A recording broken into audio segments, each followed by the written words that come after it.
नव प्रभात की बेला लाए फिर से नई उमंग, परमात्म रंग संग यहाँ सजेंगे जीवन के सब रंग, सब रंग, सब रंग। नमस्कार, सुप्रभात। आप सभी का सबरंग कार्यक्रम में बहुत बहुत स्वागत। और आज के राष्ट्रीय पर्व 26 जनवरी की आप सभी को ढेर सारी बधाइयाँ और शुभकामनाएं। मित्रों, आज का दिवस हम सब के लिए सचमुच एक सुंदर ऐसा पर्व जहां हम जाति, भाषा, धर्म, वर्ग के बंधन से ऊपर उठ जाते हैं। एक संविधान जो 26 जनवरी 1950 को रचा गया, अप्लाई किया गया, उसके बाद से हम एक संपूर्ण लोकतांत्रिक गणतंत्र के रूप में सारे विश्व में जाने जाने लगे। और हमारी ये सुंदर पहचान हम सबको एक गरिमा प्रदान करती है। तो आज सचमुच सभी एक दूसरे को बधाई संदेश दे रहे हैं, सभी पुलकित हैं, प्रफुल्लित हैं, और होना भी चाहिए क्योंकि हम एक महान राष्ट्र के निवासी हैं। और ये जो हमें सुंदर स्वतंत्रता और गणतंत्र प्राप्त हुआ है, उसके पीछे जो हमारे महापुरुष रहे हैं, अमर बलिदानी रहे हैं, उन्हीं में से एक सरदार पटेल जी, जिन्होंने एकीकृत किया पूरे भारतवर्ष को। आइए उनके सुंदर सुवाक्य से आज के सबरंग की शुरुआत करते हैं। हर भारतीय को अब यह भूल जाना चाहिए कि मैं राजपूत, सिख या जाट हूँ। मुझे याद रखना चाहिए कि मैं एक भारतीय हूँ। सरदार पटेल। दोस्तों, हमें ये कभी नहीं भूलना चाहिए कि हम एक महान संस्कृति के प्रतिनिधि हैं। भले ही हमारे प्रांत अलग अलग हैं, मगर हम भारत के प्रतिनिधि हैं, जो कि आदि काल में देवताओं का देश था। ये समझने से ही हम अपने सीमित व्यक्तित्व से बाहर आकर अपनी बेहद की पहचान को पा सकते हैं। हम स्वयं को अपने रंग, जाति, प्रांत जैसी सीमित चीजों से पहचान रहे हैं, जिसके कारण हमारी स्वयं की प्रतिष्ठा कम हो रही है। जब मैं खुद को अपने मूल स्वरूप में पहचानूंगी कि मैं आत्मा हूँ, परमात्मा की संतान हूँ और परम धाम की रहवासी हूँ, तब मैं बेहद के व्यक्तित्व को पा सकूंगी। बिल्कुल सही बात है। सीमित दायरे से, अपने जाति धर्म के बंधन या दीवार से ऊपर उठकर मैं भारतीय हूँ, ये भाव अपने मन में लाना बेहद ज़रूरी है। हम कहते भी तो आए हैं ना, हिंदू, मुस्लिम, सिख, ईसाई आपस में हैं भाई भाई। केवल 15 अगस्त या 26 जनवरी के लिए नारा नहीं है, ये नारा तो पूरे वर्ष के लिए है। तभी तो हम एकजुट होकर भाईचारे की भावना से अपने राष्ट्र को एक सुंदर श्रेष्ठ पहचान सारे संसार में दे पाएंगे। लेकिन इसके लिए ये भी बहुत ज़रूरी है कि हम स्वस्थ रहें, क्योंकि यदि हम बीमार हैं तो राष्ट्र सेवा कैसे करेंगे। इसीलिए हम आपके लिए लेके आते हैं आपकी सेहत आपके हाथ। आइए आज देखते हैं स्वस्थ जीवन के अवयव में विहार की क्या भूमिका है। Om Shanti. Good morning friends. तो व्यवहार, आहार और विहार। आज हम विहार के बारे में बात करते हैं। कई बार विहार का मतलब लोग सिर्फ सैर से समझ लेते हैं, ऐसा नहीं है। विहार का अर्थ है कि आपके आसपास वायुमंडल कैसा है, वातावरण कैसा है और आप किस वायुमंडल में रहते हैं। तो जहां आप रहते हैं वो स्वच्छ हो और उसमें लगातार फ्रेश हवा का आना जाना हो, अर्थात क्रॉस वेंटिलेशन हो। और सबसे पहला जो वायुमंडल है वो आपका अपना वायुमंडल, से आवा मंडल कहते हैं, प्रभा मंडल कहते हैं, जिसे इंग्लिश में ऑरा भी कहते हैं, वो एक पॉजिटिव हो, उसमें शांति, प्यार, खुशी भरी हुई हो। आपके आस उसको आप जितना चाहो बढ़ा सकते हो। अगर आप जैसे राजयोग का मेडिटेशन करते हो तो आपके पास एक पवित्रता, शांति, प्रेम, सुख, आनंद और शक्तियों का एक आभा मंडल, एक वायुमंडल बना रहता है। वो सबसे इंपॉर्टेंट आभा मंडल या वायुमंडल आपके पास है। तीसरी जो बात है वो है हमारी सैर हमें करना बहुत बहुत आवश्यक है, क्योंकि हमारे शरीर में हर कोशिका में लगभग 1 लाख रिएक्शन 1 सेकंड में होती हैं और उसके टॉक्सिन्स भी हमारी बॉडी 1 सेकंड में निकाल सकती है। किंतु जब हम जल्दी करते हैं तो 1,20,000 रिएक्शंस हो जाती हैं। चिंता करते हैं 1,40,000। इरिटेट होते हैं तो 1,60,000 लगभग, और गुस्सा करते हैं 1,80,000, उदास हो जाते हैं तो 2 लाख तक की रिएक्शन हो सकती है। तो बॉडी इन टॉक्सिन्स को बाहर निकाल नहीं सकती। और ऐसी बहुत सारी चीज़ें हम खा लेते हैं शरीर में जो पचती नहीं है, जो टॉक्सिन्स होते हैं, प्रिजर्वेटिव्स होते हैं, वो हमारी बॉडी में जाके टॉक्सिन्स के रूप में सेल्स में जमा हो जाते हैं। तो इन सब को दूर करने के लिए बहुत आवश्यक है कि हम डेली कम से कम सुबह 45 मिनट से 1 घंटा सुबह सनराइज के बाद पेट साफ करने के बाद नहा लें, और उसके बाद आप सूर्योदय, आजकल सर्दी है तो 7 बजे के बाद सूर्योदय ऊपर 8 बजे होता है, तो उस समय आप 1 घंटा अगर सैर कर लेते हैं डेली, और उसमें साइलेंस में सैर करें, जिसे हम मेडिटेटिव वॉक कहते हैं, बातें करते हुए सैर ना करें, परमात्मा की याद में करें, और एडी पर वॉक करें, जो हील वॉकिंग कहते हैं वो आप करें, और जैसे मार्च करते हैं उस तरह से वॉक करेंगे, तो आप देखेंगे कि आपके अंदर जो पूरी टॉक्सिन्स वॉश हो जाते हैं। और साइलेंस में वॉक करते हैं तो आपके अंदर 80,000 रिएक्शन होती हैं लगभग। प्रेम से सबको एक्सेप्ट करते हुए वॉक करते हैं तो 60,000 रिएक्शन होती हैं, और खुशी में वॉक करते हैं तो आपके अंदर 40,000 रिएक्शन होती है, आनंद में वॉक करते हैं तो 20,000 रिएक्शन होती है। अर्थात आपके अंदर टॉक्सिन वॉश करने का एक तरह से एक्स्ट्रा आपके अंदर स्पेस रह जाता है, तो सारी बॉडी के फ्री रेडिकल्स साफ हो जाते हैं, आपके सेल्स एकदम ताज़ा हो जाती हैं, और आप सारा दिन तरोताज़ा रहेंगे। ओम शांति। मित्रों, आज पूरा ही राष्ट्रभक्ति के रंग में रंगा हुआ है। राजपथ पे तो सुंदर और भव्य परेड तीनों ही सेनाएं करती हैं, जो बिल्कुल ही सबके मन को लुभाती हैं। शक्ति प्रदर्शन भी होता है, तो साथ ही साथ विविध राज्यों की झांकियों को भी हम देखते हैं, जिसमें कि वहाँ की संस्कृति, परंपरा और प्रगति हम देख पाते हैं, जो बहुत ही मन को लुभाते हैं। और साथ ही वायुसेना के द्वारा फिर अंत में जो सुंदर भारत का तिरंगा हम आकाश में देखते हैं, वो तो और भी हमारे जज्बे को दोगुना कर देता है, राष्ट्र प्रेम को बढ़ा देता है। और फिर जो सुंदर गुब्बारे छोड़े जाते हैं, प्रतिवर्ष ये होता है, हम देखते हैं, वो भी सचमुच विविधता में एकता का प्रतीक है। आइए देखते हैं राष्ट्र कैसे इस रंग में रंगा हुआ है स्पिरिचुअल इंडिया में।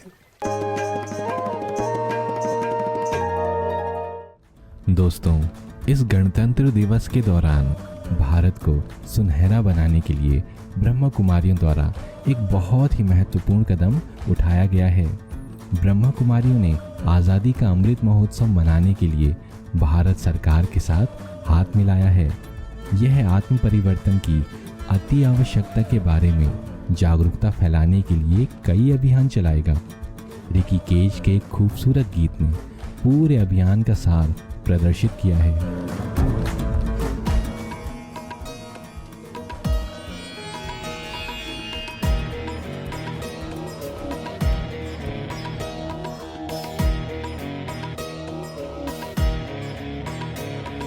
छूने गगन के छोर, भारत ने भरी उड़ान है। अब आत्मनिर्भर भारत से दूर ना आसमान है। प्रगति और विकास का आनंदोत्सव है। आजादी का अमृत महोत्सव है। ये महोत्सव है नए भारत के निर्माण का, बलिदानों के सम्मान का, महिलाओं के उत्थान का, अब सर्व के कल्याण का। जन जन का उत्सव है, हर मन का उत्सव है। ये महोत्सव है, ये अमृत महोत्सव है।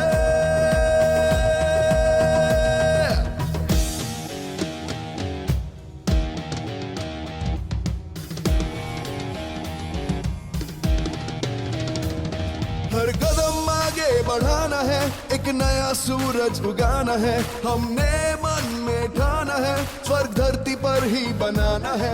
नए संकल्पों का अवसर है, भारत माँ को नमन 100 है।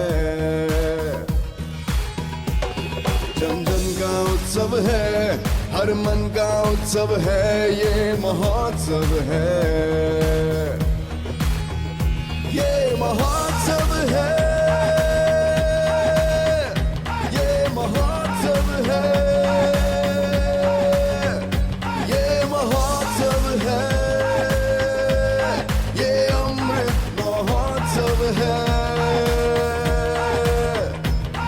महोत्सव है, ये महोत्सव है।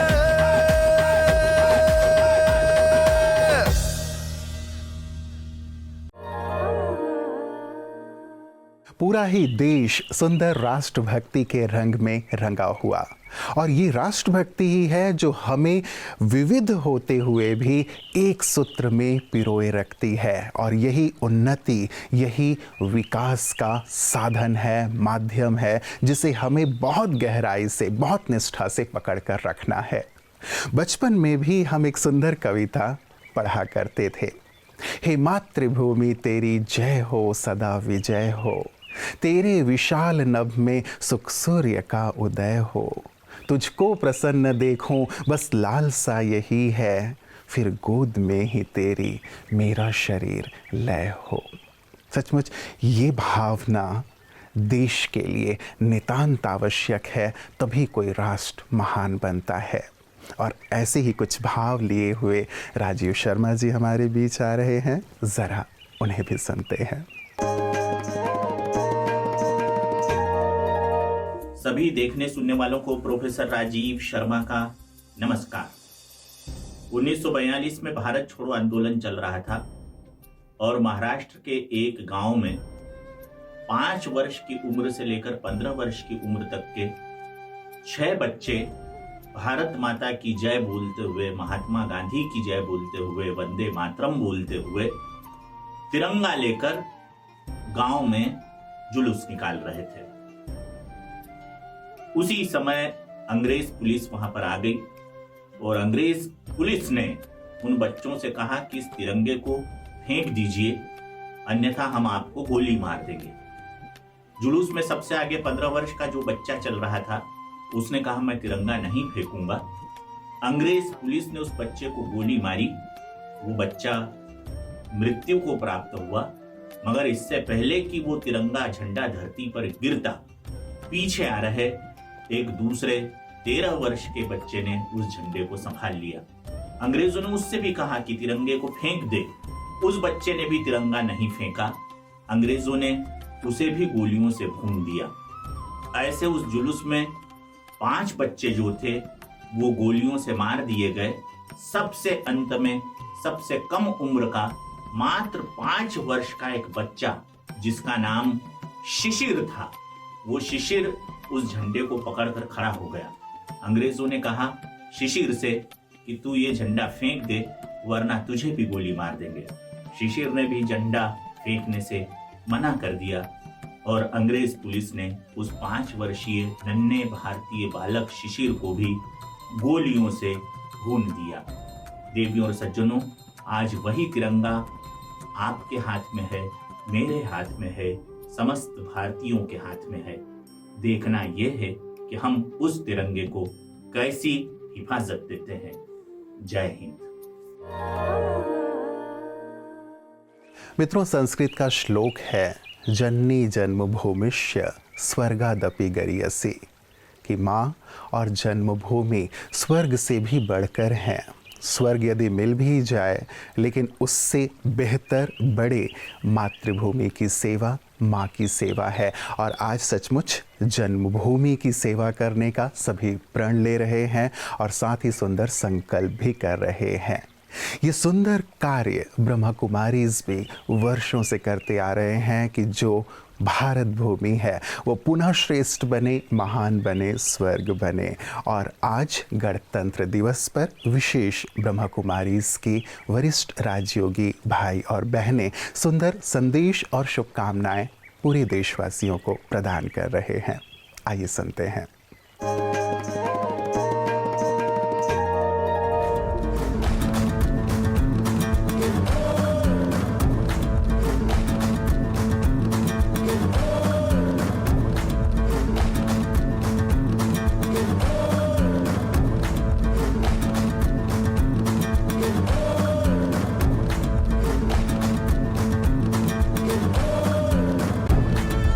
गणतंत्र दिवस वह दिन है जब भारत का संविधान अस्तित्व में आया था।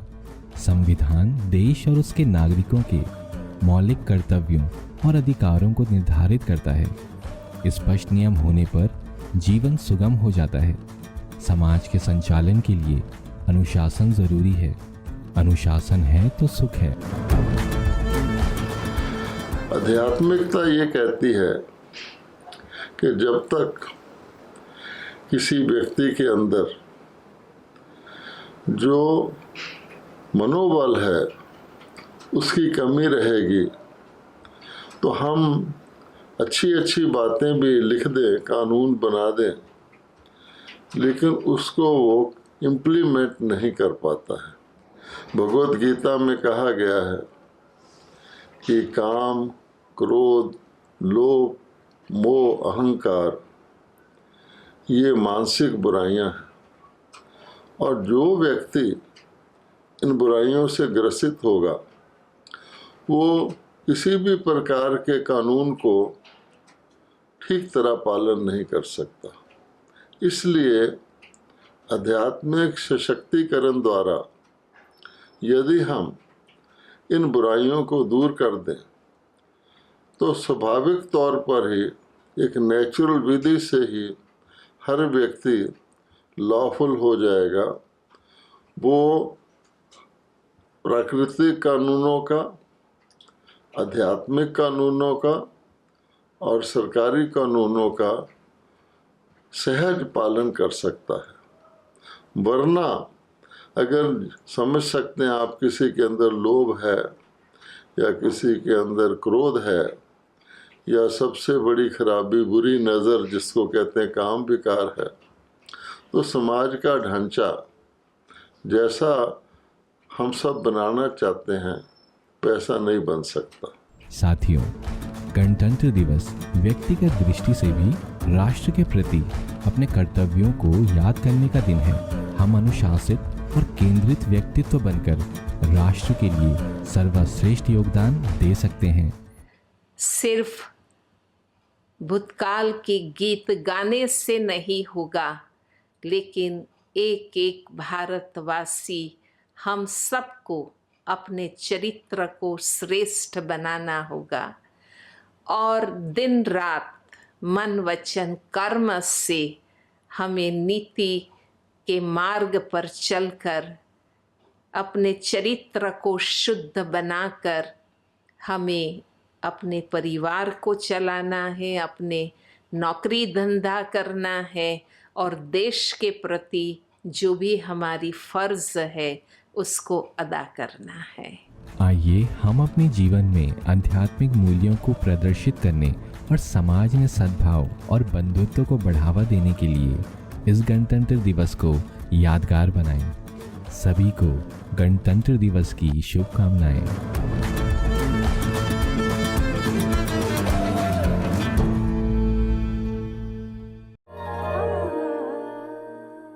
मित्रों, कवि कहते हैं कि जो भरा नहीं है भावों से, जिसमें बहती रसधार नहीं, वो हृदय नहीं, वो पत्थर है जिसमें मातृभूमि के लिए प्यार नहीं। मातृभूमि के लिए प्यार बेहद बेहद ज़रूरी है। जिस भूमि पे हम जन्मे हैं, जिसने हमें बड़ा किया है, जिसने हमें पाला है, अब भी पाल रही है, उसके लिए हमारा बहुत बहुत कर्तव्यनिष्ठ होना ज़रूरी है। हम अधिकार की बात तो हमेशा करते हैं, लेकिन आज अपने कर्तव्य की भी बात करें। क्या राष्ट्र के लिए, समाज के लिए हमारे कुछ दायित्व, कुछ कर्तव्य नहीं हैं? क्यों ना आज संकल्प लें, प्रण करें कि राष्ट्र को शिखर पर ले जाना केवल राजनेताओं का नहीं, केवल सामाजिक संगठनों का नहीं, केवल धार्मिक संगठनों का नहीं, लेकिन मेरा भी दायित्व है। हम मातृ ऋण, पितृ ऋण की तो बात करते हैं, आज राष्ट्र ऋण की भी बात करें कि राष्ट्र ऋण को भी मुझे अपने दायित्व से, अपने कर्तव्य से, अपने निष्ठा से, अपनी भावना से पूर्ण करना है। तो वो दिन दूर नहीं जबकि राष्ट्र, भारत माँ पुनः विश्व गुरु के रूप में सारे संसार में प्रतिष्ठित होगी। यही ढेर सारी दुआएं और शुभकामनाएं आप सबके लिए है। तो एक बार पुनः आप सभी को गणतंत्र दिवस की बहुत बहुत बधाइयाँ। नमस्कार। ओम शांति।